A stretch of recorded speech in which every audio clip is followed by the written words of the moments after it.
क्या आपने कभी सोचा है कि जीवन में सच्ची खुशी क्या है? हम सभी खुशी की तलाश में हैं, लेकिन क्या हम सही दिशा में देख रहे हैं? इस तेज तर्रार दुनिया में हम अक्सर यह भूल जाते हैं कि सच्ची खुशी कहीं बाहर नहीं, बल्कि हमारे अंदर ही छिपी होती है। चाहे आप कितनी भी सफलता हासिल कर लें, कितनी भी दौलत इकट्ठी कर लें, अगर आपके भीतर शांति और संतोष नहीं है, तो वह सब व्यर्थ है। आज हम बात करेंगे उन गहराइयों की जिनसे सच्ची खुशी का उद्गम होता है। हम जानेंगे कि कैसे अपने जीवन को बेहतर बना सकते हैं और उन छोटी छोटी बातों में भी खुशियों को ढूंढ सकते हैं जिन्हें हम अक्सर नजरअंदाज कर देते हैं। यह सफर सिर्फ आत्म अवलोकन का नहीं, बल्कि जीवन के सच्चे अर्थ को समझने का है। तो आइए इस वीडियो में हम मिलकर सच्ची खुशी की खोज करें और जानें कि कैसे इसे अपने जीवन का हिस्सा बना सकते हैं। तो नमस्ते दोस्तों, आपका हमारे चैनल पर दिल से स्वागत है। तो समय न गवाते हुए वीडियो को शुरू करते हैं। प्राचीन समय की बात है, जब धरती पर अभी भी जंगलों का राज्य था और इंसान प्राकृतिक संसाधनों पर निर्भर था। एक विशाल राज्य था जिसका नाम शांतिनगर था। इस राज्य के राजा राजकुमार आनंद अपने नाम के बिल्कुल विपरीत थे।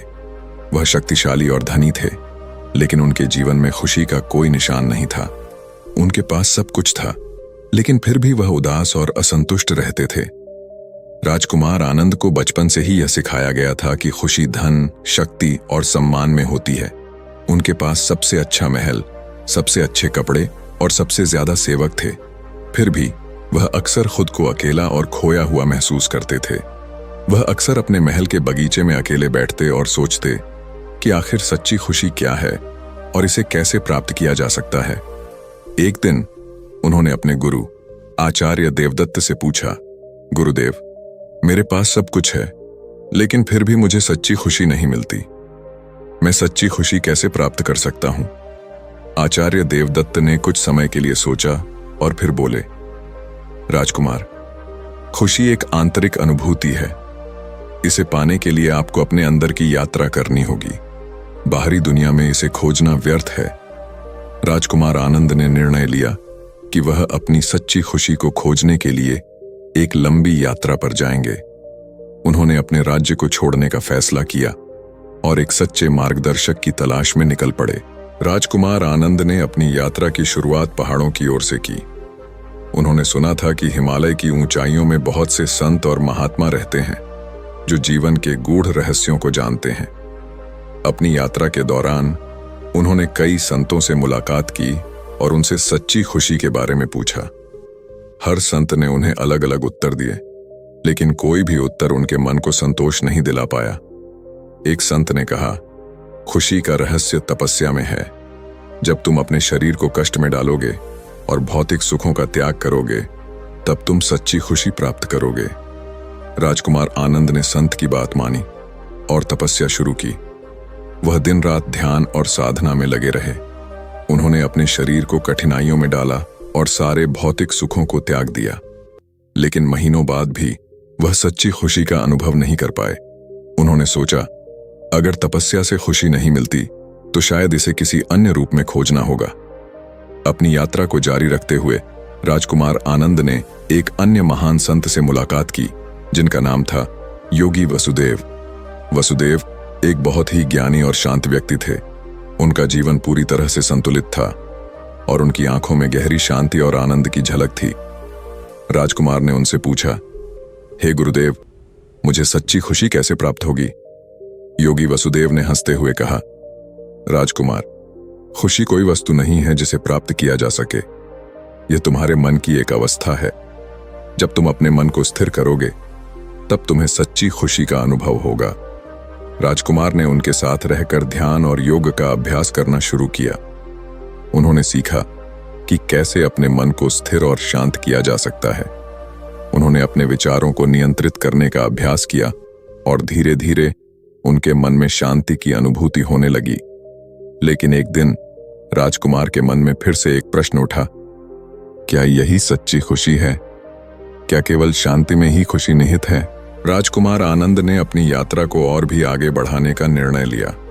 वह चाहते थे कि वह उस गूढ़ रहस्य को जाने जो सच्ची खुशी को जन्म देता है। इस बार उन्होंने अपने मार्ग में आने वाले सभी व्यक्तियों से इस बारे में पूछा। कुछ ने उन्हें प्रेम की ओर इशारा किया तो कुछ ने सेवा के महत्व को बताया। इस बीच वह एक और महान संत से मिले जिनका नाम था महात्मा सदानंद। महात्मा सदानंद ने जीवन के कई गूढ़ रहस्यों का अनुभव किया था और उन्हें समझने की कला में महारत हासिल की थी। उन्होंने राजकुमार आनंद को अपने पास बुलाया और कहा, राजकुमार, सच्ची खुशी का रहस्य प्रेम में निहित है। जब तुम बिना शर्त के प्रेम करते हो तो तुम्हारे मन में सच्ची खुशी का जन्म होता है। राजकुमार ने सोचा, प्रेम, क्या यही है सच्ची खुशी का रहस्य? उन्होंने महात्मा सदानंद से प्रेम के गूढ़ रहस्यों को जानने के लिए और समय बिताने का निर्णय लिया। महात्मा सदानंद ने राजकुमार को बताया, राजकुमार, प्रेम केवल एक भावना नहीं है, यह जीवन का सार है। जब तुम हर जीव के प्रति प्रेम महसूस करते हो तो तुम्हारे अंदर से सारी नकारात्मक भावनाएं समाप्त हो जाती हैं और तुम्हारे मन में सच्ची खुशी का संचार होता है। राजकुमार ने प्रेम का अभ्यास करना शुरू किया। उन्होंने देखा कि जब वह दूसरों के प्रति सच्चा प्रेम प्रकट करते थे तो उनके मन में एक अद्वितीय खुशी का अनुभव होता था। उन्होंने अपने राज्य के नागरिकों के प्रति सच्चा प्रेम और सेवा का भाव प्रकट किया और उनके प्रति दया और करुणा का व्यवहार किया। धीरे धीरे उनके मन में सच्ची खुशी का जन्म होने लगा।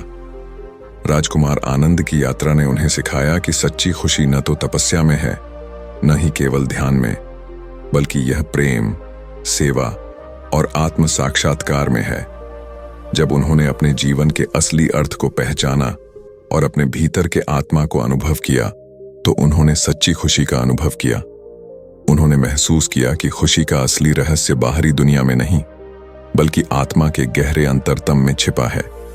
उन्होंने अपने जीवन का लक्ष्य दूसरों की सेवा और प्रेम को माना और उन्हें अपने जीवन में सच्ची खुशी का अनुभव हुआ। राजकुमार आनंद ने अपनी सच्ची खुशी का अनुभव अपने राज्य में फैलाने का निर्णय लिया। उन्होंने राज्य के सभी नागरिकों को सिखाया कि कैसे सच्ची खुशी प्राप्त की जा सकती है। उन्होंने प्रेम, सेवा और ध्यान के महत्व को समझाया और राज्य में एक नया युग प्रारंभ किया। उनके राज्य में अब सभी लोग खुशहाल थे। राज्य में शांति और समृद्धि का वातावरण बन गया। लोग अपने जीवन के असली अर्थ को पहचानने लगे और उन्होंने सच्ची खुशी का अनुभव करना शुरू किया। राजकुमार आनंद अब केवल एक राजा नहीं थे, बल्कि एक आदर्श और प्रेरणादायक नेता भी थे। उन्होंने अपने जीवन के माध्यम से यह सिद्ध किया कि सच्ची खुशी का रास्ता आत्म साक्षात्कार, प्रेम और सेवा में निहित है। राजकुमार आनंद ने अपने जीवन के अंतिम दिनों में इस ज्ञान को और अधिक गहराई से समझा। उन्होंने अपने राज्य को एक शांत और सुखद स्थान बना दिया था। उनके राज्य के लोग अब उनके द्वारा सिखाए गए मार्ग पर चल रहे थे। उनके जीवन का सबसे बड़ा अनुभव यह था कि सच्ची खुशी एक निरंतर यात्रा है जो तब शुरू होती है जब व्यक्ति अपने अंदर के सच्चे स्वभाव को पहचानता है और अपने जीवन का अर्थ समझता है। उन्होंने अपने जीवन के अंतिम क्षणों में इस ज्ञान को गहराई से अनुभव किया और इसे अपने राज्य के सभी नागरिकों के साथ साझा किया।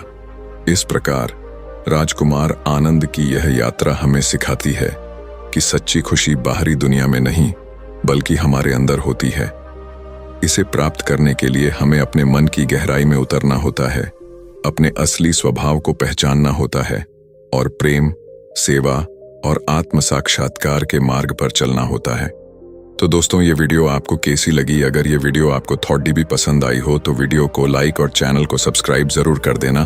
तो मिलते हैं अगली वीडियो में, तब तक के लिए धन्यवाद।